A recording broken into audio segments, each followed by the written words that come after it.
怎么哩？ဒီအခုပြောမဲ့ဟာလေတမန်လုံးစဉ်းစားတယ်ပြောရမလားမပြောရဘူးလားပြောရမလားမပြောရဘူးလားပြောရင်မီဒီယာတွေကပွဲရှာအောင်မလားမီဒီယာတွေကလှုပ်အောင်မလားမီဒီယာတွေကလှုပ်တယ်ဆိုရင်ထုံးစံတိုင်းရန်နေတိုက်ကြတော့မယ်မီဒီယာတွေ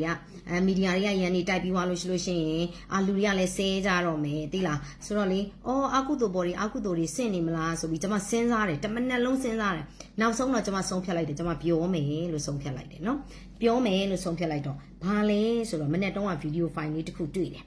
နော်ဗီဒီယိုဖိုင်လေးတစ်ခုတွေ့တယ်အဲ့ဗီဒီယိုဖိုင်ကဘာလဲဆိုတော့အားလုံးလည်းသိကြပါလိမ့်မယ်နော်ဆိုတော့အနုပညာ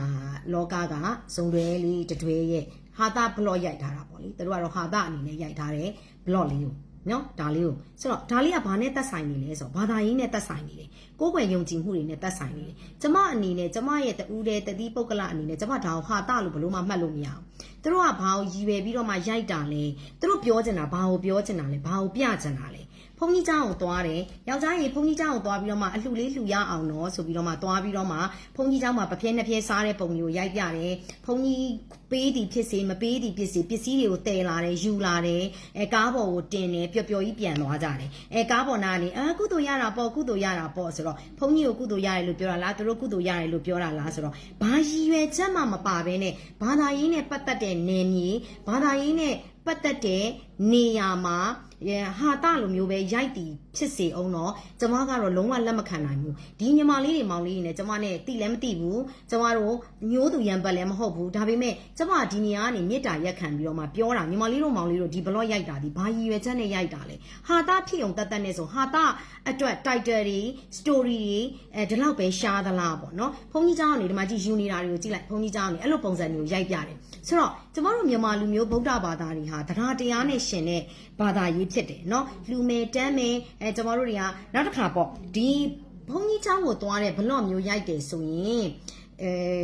်ဘောင်းမီနဲ့ဒါဆိုမသိမ့်တယ်ဘူးရိုးရိုးတာမန်လူတွေကနေပြီးတော့မှတာမန် TikTok ဆယ်လီလိုဟာမျိုးကရိုက်တယ်ဆိုရင်မပြောဒီမှာကြည့်ဒါယောက်ျားဆိုရင်ဘောင်းမီတိုနဲ့မိန်းမဆိုလို့ရှိရင်လည်းဘောင်းမီရှည်နဲ့ဒီလိုမျိုးတွေနဲ့เนาะဆိုတော့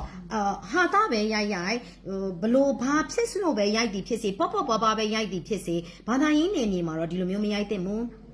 အမတို့ထိုင်းနိုင်ငံမှာဆိုလို့ရှိရင်ထိုင်းလူမျိုးတွေဟာလေဗုဒ္ဓဘာသာဟာတို့ကကျမတို့လောက်တောင်ဗုဒ္ဓဘာသာမစစ်ဘူးဒါပေမဲ့ဘာသာရေးနဲ့ပတ်သက်တဲ့အရာတွေကိုရိုက်တယ်ဆိုရင်တို့ရဲ့ကိုယ်ွယ်ယုံကြည်မှုကိုထင်ဟအောင်ရိုက်တယ်နော်စွန့်ကတ်တာအစလမ်းပေါ်မှာစွန့်လောင်းတာအစထိုင်းနေအကုန်လုံးကကျမတို့လူလောင်မှာမတက်ရက်ပြီးစွန့်လောင်းတာမဟုတ်တို့ကမြေကြီးပေါ်မှာပစစ်ထုတ်တိုင်ပြီးတော့မှစွန့်လောင်းတာအဲ့ဒီပုံစံမျိုးတွေကိုရိုက်တယ်အဲ့တော့ညီမလေးတို့မောင်လေးတို့လိုမျိုးပရိသတ်တိတဲ့သူတွေအနေနဲ့က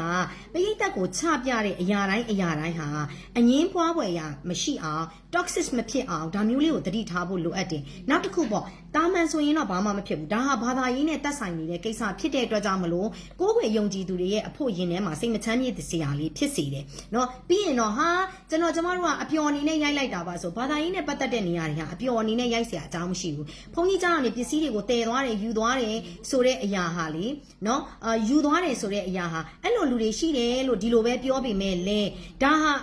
တရားမှာတရာ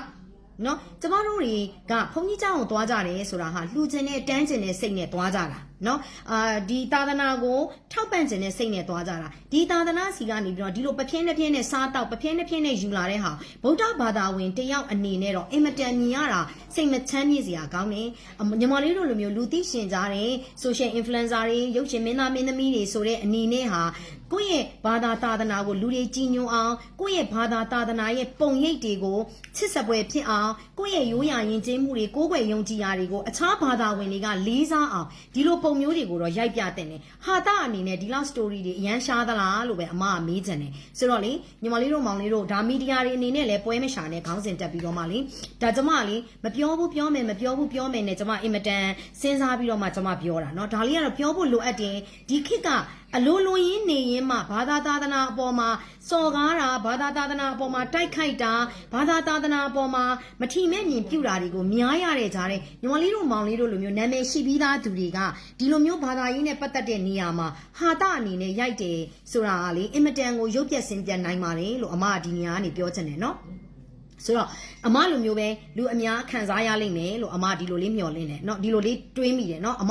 အမတတိပုဂ္ဂလအနေနဲ့ကတော့အမဒီဗီဒီယိုကိုလုံးဝရှုံချပါတယ်เนาะလုံးဝသဘောမကျပါဘူးเนาะဆိုတော့လေဝစ်ပုံစားပုံနံပါတ်1အချက်เนาะဘာသာရင်းနယ်မြေကိုသွားတဲ့နေရာမှာဝစ်ပုံစားပုံဒီနံပါတ်1အချက်ပေါ့ဒါလည်းခွင့်လွှတ်လို့ရသေးတယ်ကဲဖင်ပေါ်ခေါင်းပေါ်ဖြစ်နေတာမဟုတ်ဘူးလေဆိုခွင့်လွှတ်လို့ရသေးတယ်ဟာတခါတည်းကိုပပြင်းတစ်ပြင်းစားပြတယ်အိုးဒါလည်းဟုတ်တယ်စားတယ်တောက်ဒါလည်းဟိုဖပြင်းတစ်ပြင်းစားရတယ်ဆိုတဲ့နေရာမှာလေပုံစံကအလကားရလို့ဆွတ်စားနေတဲ့ပုံစံမျိုးကိုတရုပ်ပေါ်တဲ့ပုံစံမျိုးဖြစ်နေတယ်เนาะဟာအလကားရလို့ငါတို့တနက်တက်တာလည်းမနေဘူးဟာစားမယ်ဆိုတဲ့ပုံစံမျိုးဟာဒီမှာလာစားအောင်လေဟာဒီမှာကော်ဖီတုပ်တွေထည့်သွားအောင်လေဟာယူပြီးဆိုအရန်ကြီးကိုလ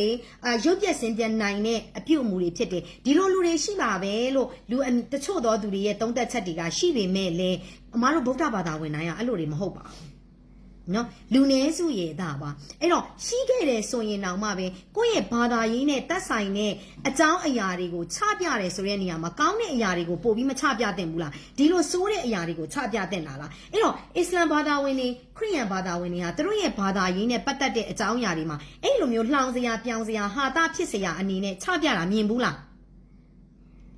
းအတူယူစရာနော်အဲ့တော့ကျမတို့ဗုဒ္ဓဘာသာကိုဗုဒ္ဓဘာသာဝင်တွေကပဲဖြတ်စည်းတာဆိုတော့ကျမကတော့ဒါဒီမောင်လေးညီမလေးရဲ့ဒီဗီဒီယိုဖိုင်ကိုရှုံချပါတယ်ကျမလုံးဝလက်မခံဘူး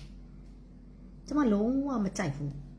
ကျမအနေနဲ့ကြည့်ရတာအင်မတန်စိတ်မချမ်းမြေ့စရာကောင်းတယ်နော်ဘုန်းကြီးเจ้าဟိုတဲ့လှူဖို့သွားမယ်ဆိုပြီးတော့မှရိုက်ပြီးတော့မှဘုန်းကြီးเจ้าကနေနောက်ဆုံးဆွဲချင်းနှောင်းကြီးနဲ့တည်ပြီးတော့မှထွက်လာတဲ့ပုံဥပမာပေါ့ဖုံကပေးလိုက်လို့မလို့ယူလာတယ်ဆိုထားတော့အတင်းရေခဲတစ်တာကြီးကိုဖွင့်ပြီးတော့မှရေခဲတစ်တာတဲ့ဟာတွေကိုဆွဲချဟာတခါတည်းကိုဆွဲချင်းနှောင်းကြီးနဲ့တည်ရေတံဘူးကအစတည်ဟာတခါတည်းကိုပပြင်းနဲ့ပြင်းစားပြဆိုတော့လူတွေကလည်းကျမတော့ဟာတလို့ဘလို့မှမမြင်နိုင်ဘူးကျမဟာတလို့ဘလို့မှတွေးပေးလို့မရဘူးဆိုတော့ညီမလေးတို့ဖြစ်နိုင်ရင်ဒီဗီဒီယိုဖိုင်လေးကိုအမကတော့အင်မတန်ကိုရုပ်ပြက်ဆင်းပြနိုင်လို့အမတို့ဗုဒ္ဓဘာသာနဲ့ပတ်သက်တဲ့အရာလေးဖြစ်လို့မလို့မေတ္တာရက်ခံပါတယ်เนาะဆိုတော့လေဟာတလို့လည်းမမြင်ပါဘူးအဲ့တော့ကိုယ်ွယ်ယုံကြည်သူတွေနဲ့ကြံတဲ့သူတွေကိုအားနာတော့အဖြစ်ညီမလေးတို့ဒီဗီဒီယိုဖိုင်လေးပေါ်မှာတော့တမျိုးတမီပြန်ပြီးတော့မှစဉ်းစားပေးတဲ့နဲ့လို့အမကလေဒီလိုလေး